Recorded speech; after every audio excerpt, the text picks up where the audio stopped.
모세오경 토라라고 해요. 토라. 히브리 말로 토라인데 가르침, 티칭이에요. 율법, 로라기보다는 티칭. 이 토라의 정수, 에센스, 신명기의 은혜를 이어가고 있습니다. 신명기는 모세가 죽음을 앞두고 백성들에게 주는 그 유언과도 같은 고별사, 고별설교 3편이 담겨있는 귀중한 설교집입니다. 그래서 신명기를 묵상하노라면 마치 그 모세의 심장 소리가 들리는 것 같습니다. 적과 꿀이 흐르는 약속의 땅, 약속의 땅에 막 들어가려고 하는 이 마당에 가장 먼저 새겨야 할 말씀은 단연코 신명기입니다. 그래서 십계명입니다. 그래서 신명기 많은 부분이 십계명의 해설서입니다. 그래서 십계명은 단순한 규율이 아니라 하여야만 한다, 하지 않으면 안 된다 이런 룰이 아니라 사랑입니다. 사랑. 주 너의 하나님을 사랑하고 내 이웃을 내 자신같이 사랑하라. 이게 십계명의 본질이에요. 오늘 본문은 이 십계명 중에서 6계명, 8계명, 9계명을 어겼을 때 어쩔 것이냐 라고 하는 문제입니다. 우리 중에 누군가가 이스라엘 공동체 안에서 말하는 거죠. 그러니까 우리 교회 공동체 안은 마찬가지예요.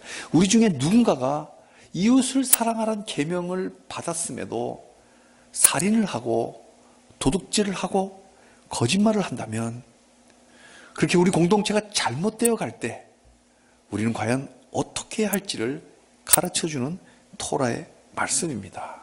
우리는 아니야 라고 할 것이 아니라 그 케이스를 미리 준비해 놓는 말씀입니다. 그래서 오늘 본문을 잘못되었을 때라는 제목으로 잘 될 때만 생각하지 말고 잘못되었을 때도 대비를 해야 되잖아요. 준비해야 돼요. 그래서 제목을 잘못되었을 때라는 제목으로 말씀 증거할 때에 은혜의 시간 되시기를 바랍니다. 먼저 살인죄입니다. 살인하지 말라.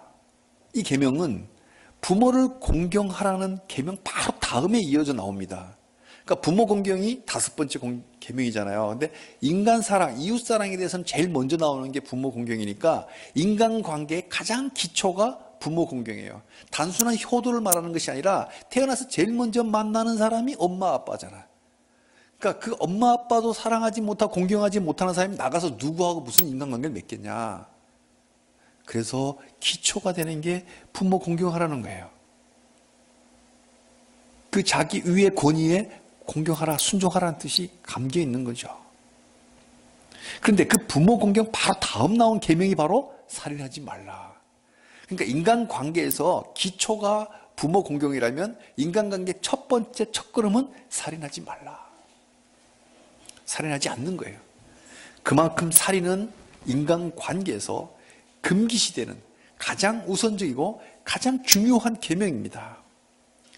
우리 중에 누군가가 살인을 했다면 우리는 어떻게 해야 할까요? 한 번도 생각 안 해봤죠? 우리 교회에서 누가 살인했다고 생각 안 해봤잖아요.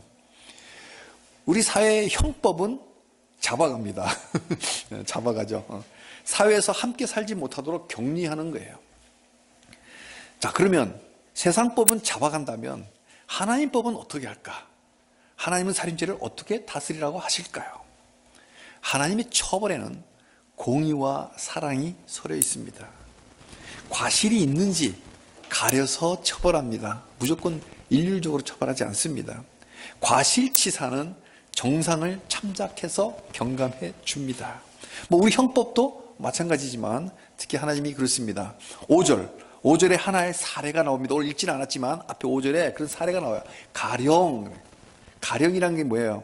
가정법이잖아요. 만약 이런 일이 있다면 과실치사의 사례입니다. 나무를 하러 산에 올라갔다가 지금 나무하러 산에 안 가잖아요. 틀면 보일러가 가스가 들어오지만 얼마 전만 해도 우리 산에 나무하러 갔어요. 도끼를 휘둘러서 나무를 찍잖아요. 근데 그만 그 도끼자루에서 도끼가 빠져나갔는데 하필이면 함께 나무하러 갔던 이웃집 사람이 맞아서 죽었어요. 비극이죠. 슬픈 일이죠. 근데요, 그 도끼자루 하나를 잘 살펴보지 못한 작은 실수 하나가 이웃을 죽여버리는 어마어마한 결과로 이어졌습니다. 어떻게 해야 할까요? 그냥 뒀다가는 죽은 사람의 가족이 와서 그 살인자를 또 죽일 겁니다. 그러면 우리는 졸지에 형제 둘을 잃어버리는 거예요. 어쩌다 한 명을 잃었는데 또 잃게 되는 거죠. 그래서 하나님은 도피성을 둡니다. 도피해라, 도망가라. 도망가면 살 수 있는 성을 곳곳에 둡니다. 살인범도 도피하면 살 수 있는 성을 곳곳에 두었어요. 멀리 있으면 가다가 잡히니까 가까운 곳에. 어쩌다 실수로 사람을 죽인 살인자까지 사형시키지는 말라. 이게 하나님의 법입니다. 그런데요, 유족의 입장에서는, 그죠? 오늘 갑자기 아버지가 도끼 맞아 죽었다. 너무 억울하잖아요. 근데 그 살인범이 버젓이 살아있다. 하나님 법이 너무 공의롭지 않아요? 라고 좀 너무 억울해 할 수도 있잖아요. 근데요, 잘 생각해 보면 도피성도 하나의 형벌이에요. 왜? 그 성을 나갈 수 없어요. 언제까지? 그 성의 제사장이 죽을 때까지. 그래서 그 성의 제사장이 장수하면 못 나가. 자기가 먼저 죽을 수 있어요. 그래서 이거는 우리 무기징역수처럼 무기한 연금 상태에 들어가는 거예요. 자유롭게 다닐 수가 없어요. 그러니까 하나의 무기수의 형벌에 해당됩니다. 안 그런다면 복수를 한다면 또 다른 유족이 생기잖아요. 그래서 복수가 복수를 낳고 그 두 가문은 철천지 계속 대를 이어서 원수지간이 되는 거죠. 그런 원수지 두 가문뿐이겠어요? 온 동포들 다 그냥 원수지간이 되는 거죠. 그래서 고의가 아닌 실수라면 정상을 참작하라. 비록 살인이라고 하는 돌이킬 수 없는, 유족으로서는 정말 용서할 수 없는 어마어마한 죄를 저질렀다 하더라도 고의가 없었던 실수라면 도피성에 무기한 연금시킬지언정 사형시키지는 않는 것이 하나님의 뜻입니다. 그러나 계획적으로 살인했다면 긍휼은 없습니다. 11절부터 13절을 함께 읽겠습니다. 그러나 만일 어떤 사람이 그의 이웃을 미워하여 엎드려 그를 기다리다가 일어나 상처를 입혀 죽게 하고 이 한 성읍으로 도피하면 그 본 성읍 장로들이 사람을 보내어 그를 거기서 잡아다가 보복자의 손에 넘겨 죽이게 할 것이라. 네 눈이 그를 긍휼히 여기지 말고 무죄한 피를 흘린 죄를 이스라엘에서 제하라. 그리하면 내게 복이 있으리라. 아멘. 보복자는 그 피살된 가족들이 보복자예요. 그 가족은 그 살인자를 죽일 권리가 있었어요. 하나님은 좌로나 우로 치우치지 않으세요. 공의와 사랑의 균형을 정확하게 잡으십니다. 그잖아요. 과실치사는 긍휼을 베풀어라. 근데 고의적 살인은 긍휼 베풀지 마라. 관용을 베풀지 마라. 실수로 사람 죽인 사람은 긍휼을 베풀지만 고의로 죽인 사람은 긍휼을 일체 얄짤없다. 사형으로 다스려라. 공의 하나님이세요. 도피성에 살려줘라. 이거는 긍휼의 하나님, 사랑의 하나님이세요. 하나님은 왜 이토록 계획살인을 엄격하게 다루실까요? 11절에 보니까 계획살인의 그 사악함이 잘 드러납니다. 만일 어떤 사람이 그의 이웃을 미워하여, 살인의 시작은 미워하는 마음에서부터 시작입니다. 무엇을 행동하느냐는 그 속에 생각이 어떠하냐에 달려 있습니다. 잠언 23장 7절입니다. 대저 그 마음의 생각이 어떠하면 그 위인도 그러한즉. 생각이 어떠면 그 위인이 그러한 거예요. 마음의 생각이 그 사람의 인격을 좌우합니다. 속에 가득한 것이 밖으로 나오기 마련입니다. 누군가를 마음속부터 미워하기 시작한다면 그 사람이 이미 살인죄를 시작한 거예요. 시작이 미움부터 벌써 시작인 거예요. 미워하는 거 이게 살인죄예요. 그러니까 우리는 10계명 제6계명에 살인하지 말라, 이건 나와는 상관없는 계명이라고 생각하는 그 순간부터 이미 그 사람은 살인죄를 시작하는 거랑 마찬가지예요. 사실 우리가 어릴 때부터 부모님께 교육받을 때 받았잖아요. 가정교육 받았잖아요. 누구 해치지 마라, 살인하면 안 돼, 큰일 나, 잡아가. 그래서 굳게 나는 절대 내 평생 살인 안 하겠다고 마음을 다 갖고 계세요. 그리고 하나님 양심있게 다 줬어요. 그러니까 이 육계명 보고 살인하지, 이건 나하고 상관없는 법이야, 나는 절대 그럴 리가 없어 라고 자신있게 이야기하지 말라는 거예요. 왜? 미워하는 마음이 바로 살인이거든. 지금까지 살면서 누군가를 미워한 적이 한 번도 없나요?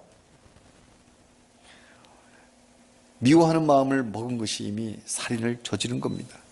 그러니까 우리는 모두 살인 몇 범인지도 모르는 그런 어마어마한 죄인들임을 인정해야 합니다.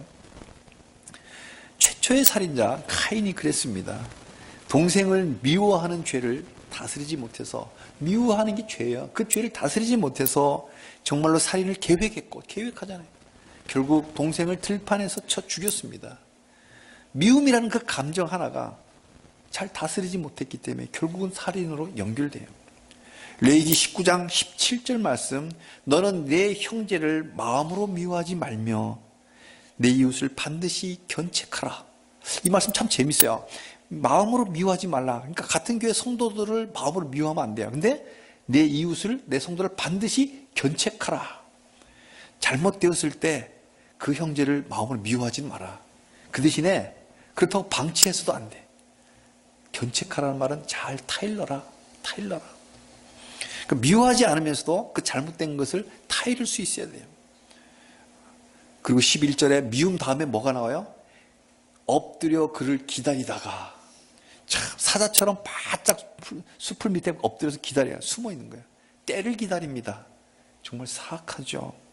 죽일 기회를 기다리는 거야. 참 뒤끝이 있어요, 그죠? 야, 이 사람 죽이겠다고 뒤끝이, 이런 참 무서운 뒤끝이죠. 사악하기 때문에 그래요. 근데요, 포카페이스예요. 포카페이스. 웃는 얼굴로 속에 칼을 품은 거를 표시를 안 내. 숨어 있는 거잖아요. 겉으로는 웃으면서 속으로는 칼을 갑니다. 이게 사악한 인간의 모습입니다. 한길 사람 속을 알 수 없어요. 이렇게 기다리는 동안에 칼을 품고 있지만 그 사람에게도 하나님은 그 사악한 마음에 노크를 계속 하십니다. 아직 행동을 안 했잖아요. 미워하는 마음을 품었고 드디어 계획을 세워서 기다리는 그 시간, 돌아설 기회는 있었어요. 하나님은 계속해서 마음을 풀으라고 계속 말씀하십니다. 그때 살인을 포기하고 하나님께서 갚아주시겠지 하고 하나님께 맡겼다면 그 미워하는 마음에 은혜를 회복했을 겁니다. 그런데 사악하게도 이 죄를 물리치기는커녕 자가발전해요. 자가발전. 발전기 있잖아요. 전기가 나가면 발전기를 발전하지. 그 분노를 스스로 자꾸 더 키워. 그러면서 더 살기 등등해집니다. 그래서요, 이 사탄이, 이 살인하라는 교사는 사탄이 하더라도 자기가 주범임을 스스로 자처합니다. 결국 행동하면 피를 보죠. 그래서 살인의 3단계, 미움, 그 다음에 음모를 꾸미고 그 다음에 범행을 합니다. 이 생명은 생명 주신 하나님만이 거두어갈 권리가 있습니다. 우리에게는 누군가의 생명을 빼앗을 권리가 전혀 없어요. 그러니 누군가를 미워할 권리도 없다. 이게 포인트예요. 그죠? 우리는 누군가의 생명을 빼앗을 권리가 없으니 누군가를 미워할 권리도 없다. 미워할 수 없다가 아니고 미워할 권리가 없다. 이게 포인트예요. 오늘 말씀은 공동체 안에서 잘못되었을 때 첫째로 살인이 발생하면 수사를 해서 과실치사면 긍휼하게 대하고 계획살인이면 사형으로 다스리라는 말씀이에요.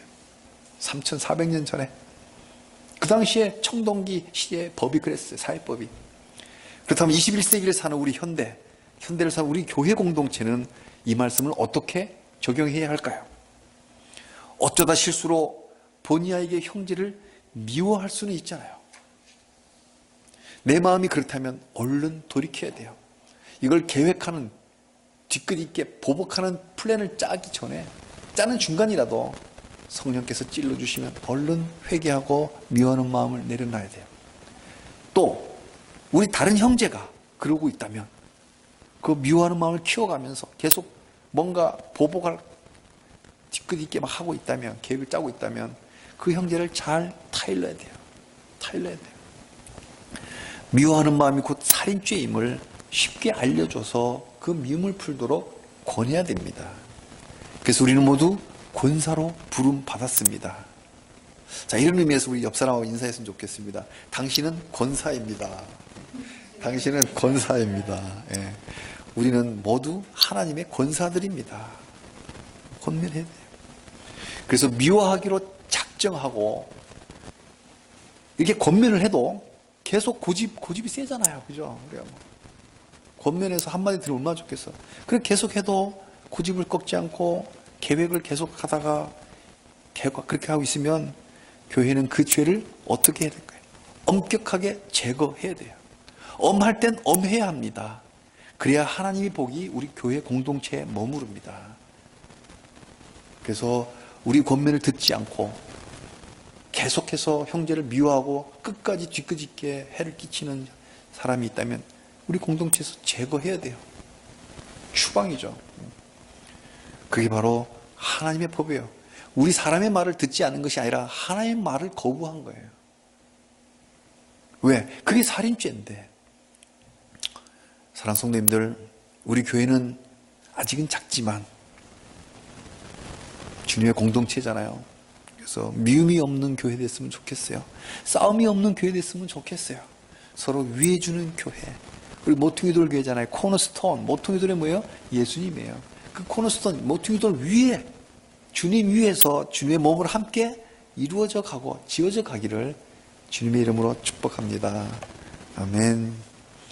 우리 사회가 잘못되는 건 첫 번째, 남의 목숨을 빼앗는 살인이라면, 두 번째 잘못된 게 있다면 남의 재산을 빼앗는 도둑질입니다.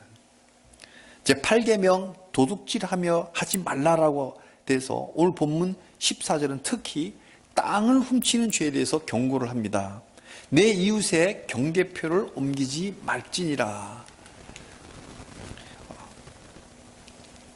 14절에 땅은 사람이 딛고 살아야 할 근간입니다.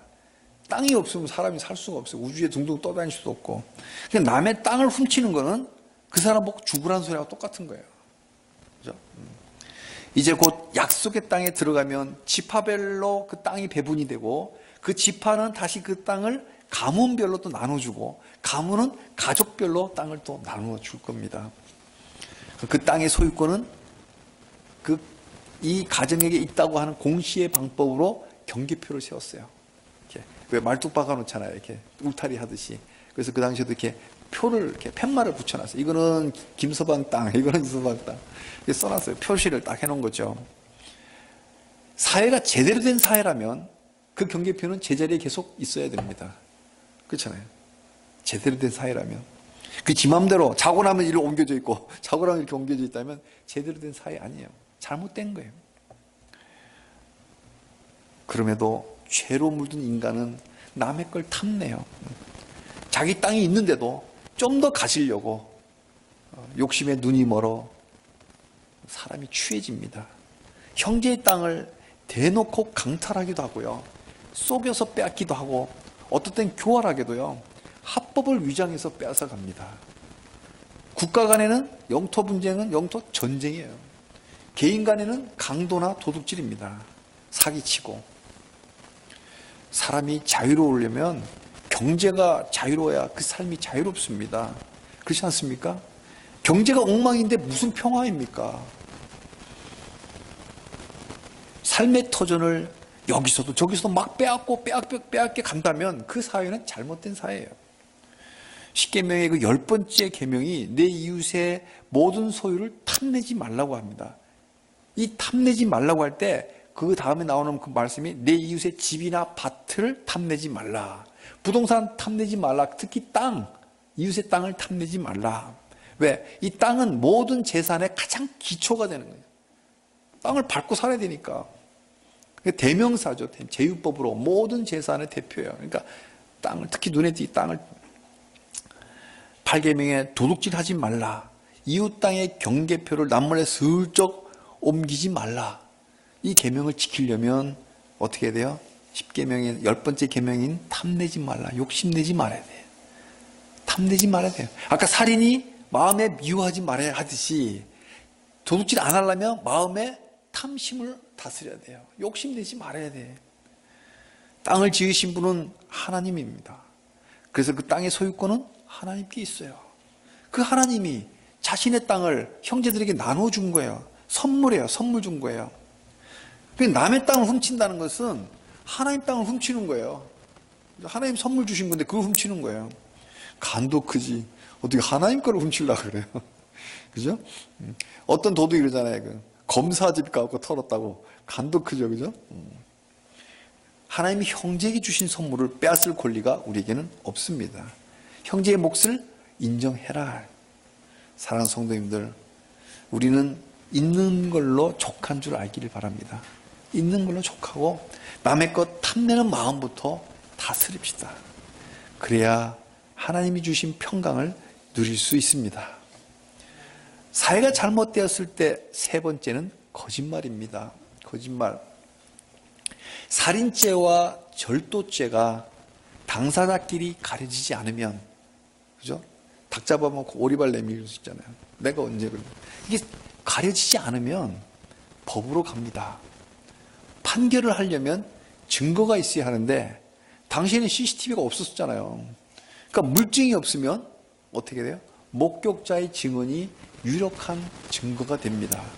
그래서 증언을 함부로 가짜로 거짓말로 증언하면, 위증하면 엄격하게 다스립니다. 지금 현대의 법정도 마찬가지예요. 증언이 엄청 확실한 증거가 돼서 그것이 판결에 영향을 미칩니다. 그래서 위증을 함부로 못해요. 그래서 사회가 그 위증에 누가 위증했대서 벌을 하지만 속지도 않아야 돼요. 그래서 속지 말라고 한 사람의 증언만으로는 판결하지 못하게 했습니다. 적어도 증인이 2명이나 3명. 여기 2명이나 3명이 참 재밌어요. 왜 2명이 3명이 2명이나 또는 3명일까? 둘이서 미리 짜고 증언할 우려가 있잖아요. 그래서 우리 민법에 통정이라 그래요. 둘이서 짜고 증언했을 그런 케이스에는 2명 갖고 안 된다. 3명의 증인이 있어야 된다는 거죠. 케이스별로 다른 거예요. 명백할 경우에는 2명의 증인도 충분하고, 현대를 사는 우리도 마찬가지입니다.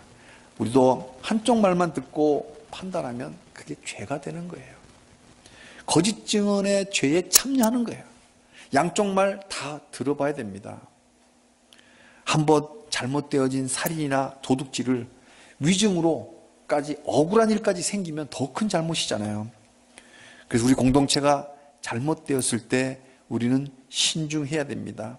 사실관계를 정확히 알아본 뒤에 잘잘못을 가려야 됩니다. 그래서 위증이 드러나면 엄하게 다스려야 돼요.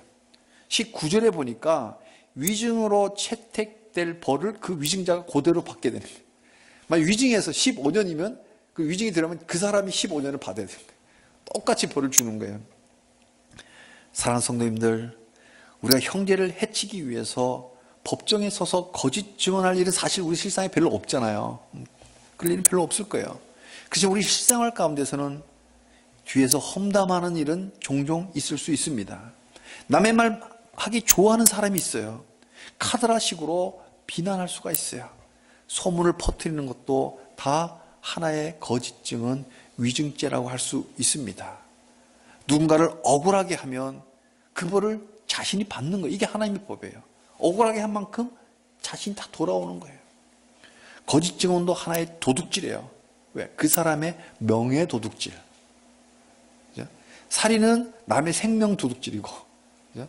다 연결되어 있잖아요. 이처럼 우리 공동체가 살인죄, 절도죄, 위증죄로 잘못되었을 때 우리는 어떻게 해야 할까요?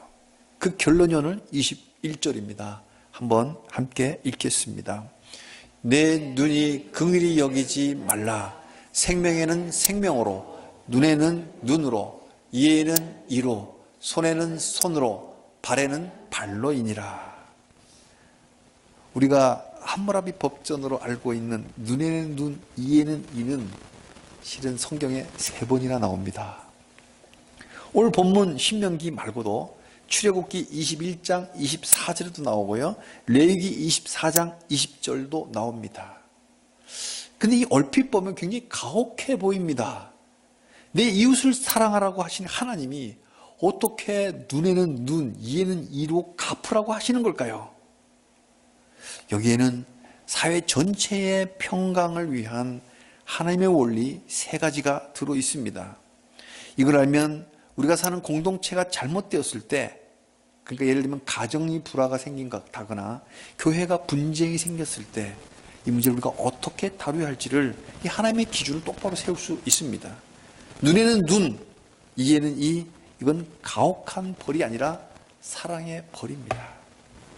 첫째로 잘못되었을 때는 눈에는 눈, 이 뜻은 뭐냐면 보상으로 해결하라는 뜻이에요. 보상으로. 눈에는 눈이니까 남의 눈을 뺐으면 그 사람 눈 똑같이 빼라는 뜻이 아니에요. 문자적으로 해석하지 말라. 해석을 성경이 해놨어요. 출애굽기 21장 26절에 보면 거기도 눈에는 눈 나오거든요. 그때 이런 말씀을 하십니다. 어떤 주인이 자기 종을 너무 심하게 때려서, 무슨 일이 있었는지 모르지만 화가 많이 났나 봐요. 그래서 막 폭행을 한 거야. 종을 막 때렸어. 그 결과 시력을 잃어버렸어. 눈이 멀어버렸어. 그리고 이빨이 부러진 거예요.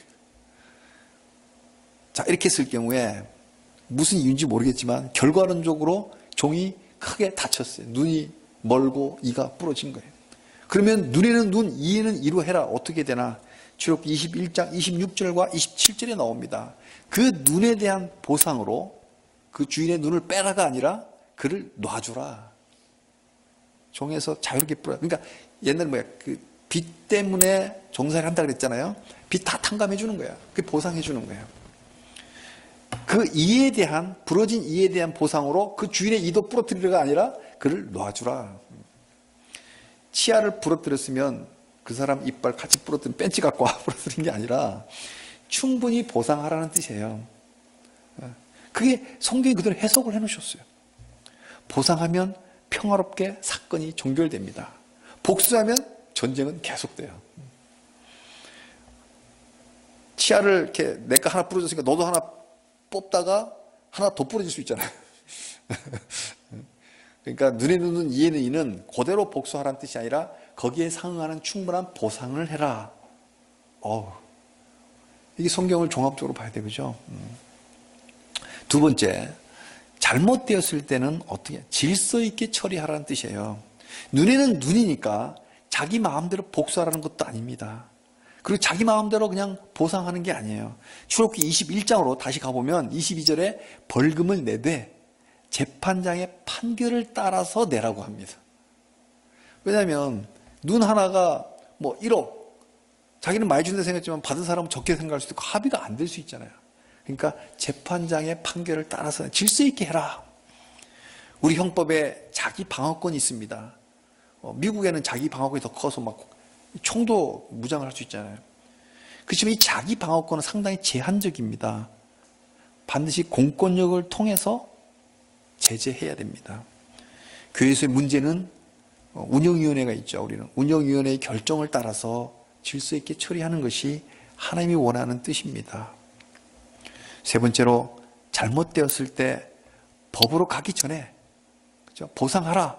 근데 법대로 보상하라. 근데 법으로 가기 전에 먼저 긍휼을 베풀라. 그 뜻이 지금 이 눈에는 눈에 담겨 있습니다.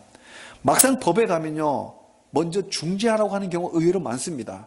실제로 소송을 걸어도 바로 판결하지 않고 중재를 합니다. 가정법원도 그래요. 이혼하겠다고 법원에 가면 바로 이혼 땅땅땅 때리는 게 아니라 서로 중재하는 시간을 많이 줘요. 일부러.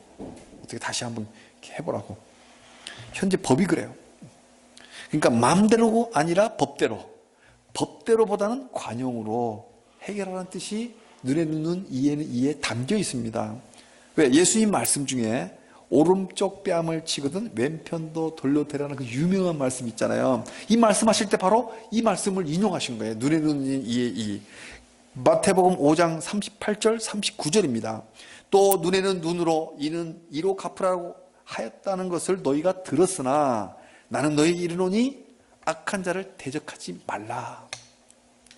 예수님의 이 말씀은 구약의 복수법, 법대로 보상하라는 이 말을 폐지한 것이 아니라 악을 대적하지 말고 심판을 하나님께 맡기고 너희는 관용해라. 그런 뜻입니다. 실제로 예수님이 재판관 보고 악한 자를 판결하지 말라고 말씀하신 게 한 번도 없어요. 재판해야죠.